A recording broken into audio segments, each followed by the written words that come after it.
Welcome to the Point. In our previous episode, we explored Israel's origins, that early development as a people and as a nation. Now we want to address the development of modern Israel, particularly in relationship to the emergence of Israel as a sovereign state.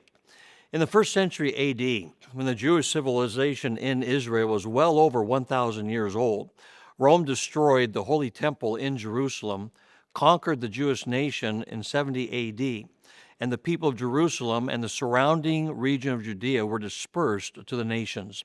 This event, I believe, marked the beginning of God's judgment of Israel as prophesied by Jesus in Matthew chapter 23, verse 31 through 24, verse 2.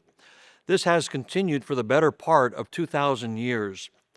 After Rome destroyed Jerusalem, the Romans renamed the region Palestina, a name rooted in the ancient pagan Philistines, and they applied it to the region that included Judea, Samaria, and Galilee. This was a contemptuous act on Rome's part in response to the Israeli revolt of 135 AD. For 2 millennia following the Roman conquest, some Jews remained in the region. No other state or nation had developed in this region. Instead, different empires and people came, colonized, ruled, and disappeared. The Jews, however, remained in this region during these periods of change. Throughout these 2,000 years, Jews, regardless of their current country of residence, continued to view a return to their ancient homeland as an essential part of their identity and a source of hope. Between 1517 and 1917, Palestine, as it was named, was part of the Ottoman Empire. The land of Palestine initially prospered under the Ottoman rule. However, during the empire's decline, it was reduced to a sparsely populated, impoverished, and barren area. Meanwhile, a Zionist movement was emerging in Europe. In the late 19th century, much of this movement was generated by increasing anti-Semitism and violence against Jews in Europe. The Zionists, whose goal was to return the Jewish people to the land and become a sovereign state, encouraged increased Jewish immigration to this land now called Palestine. They also sought international political recognition of the Jewish right to independence in this land. When the Ottoman Empire was defeated in World War I, right around 1917-1918, its territories were ceded to the victorious Allies, who subsequently carved the land into new nations, including Iraq, Lebanon, and Syria. As a result of this, and about this time in 1920, the League of Nations formally transferred the control of Palestine to the British government. Britain's job was to implement the Balfour Declaration of 1917, stating Britain's desire to create a homeland in Palestine for the Jews. Even before this declaration, Jews had begun to purchase land and settle in this country. As they continued to do so, the Jewish population grew to approximately 600,000 by the beginning of World War II. When the efforts to establish the State of Israel in Palestine began, Arabs were also living there at this time. And toward the end of the 19th century, and more so in the early 20th century, a national consciousness of these Arabs emerged in what we now know as the Palestinian nationalism, and a nationalism that aspired to be recognized. As you can imagine, the Arab yearning for recognition and independence clashed with the Jewish desire for a recognized state in their historic and promised homeland.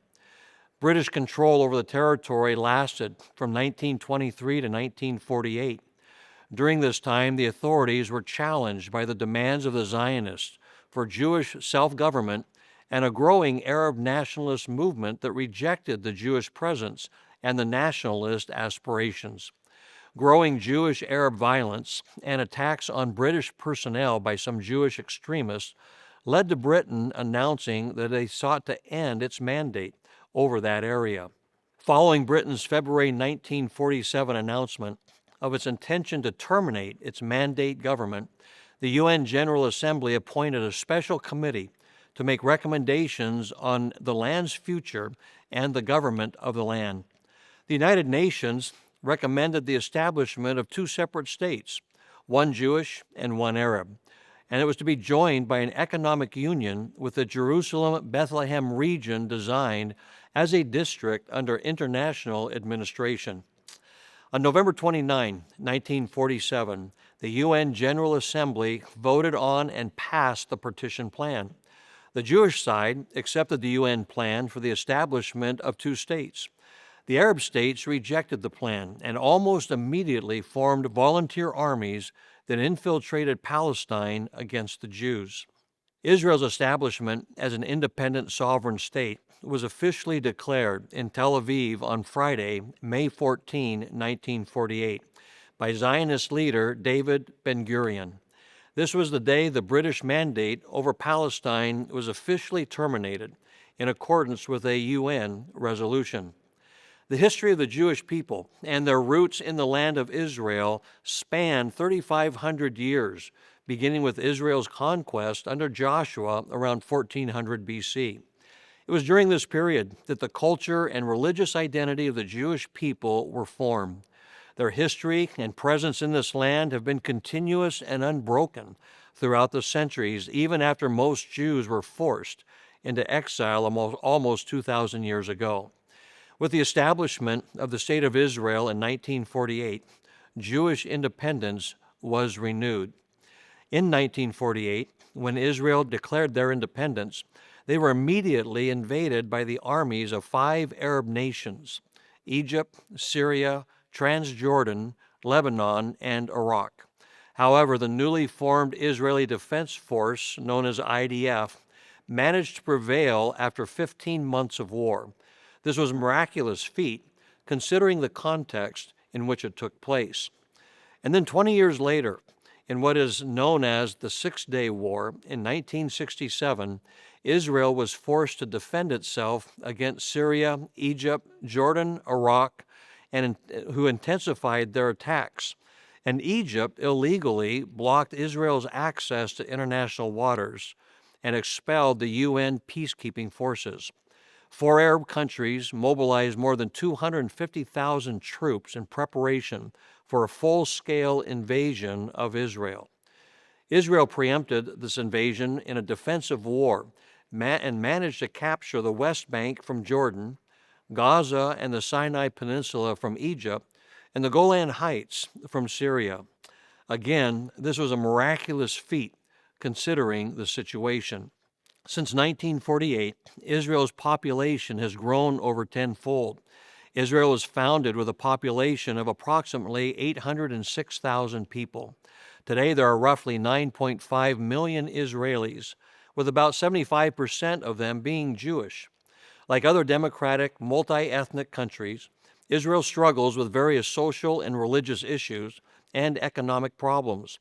As a recently recognized country, it's primarily comprised of immigrants who often came to the country homeless.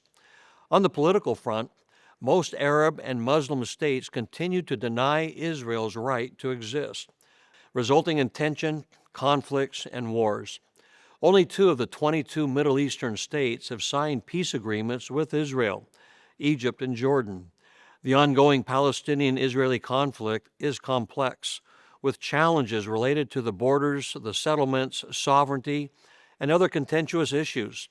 The small landmass of Israel is surrounded by 22 Arab nations, which have much larger land masses as individual states. The return of the Jewish people to their land was prophesied, not only from Babylon, but during Israel's 70-year exile, but also from all foreign lands as one of the signs of the end times.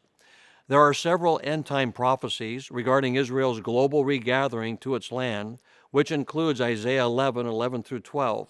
And this is a miraculous demonstration, really, of God's faithfulness to his covenant and to Israel. Israel has a central role in God's eternal plan of the ages. Those who desire to stay alert and discerning as to what God is doing in the world will be well served by keeping their attention on Israel. Because of that, there's more to come in the next episode concerning Israel and the end times.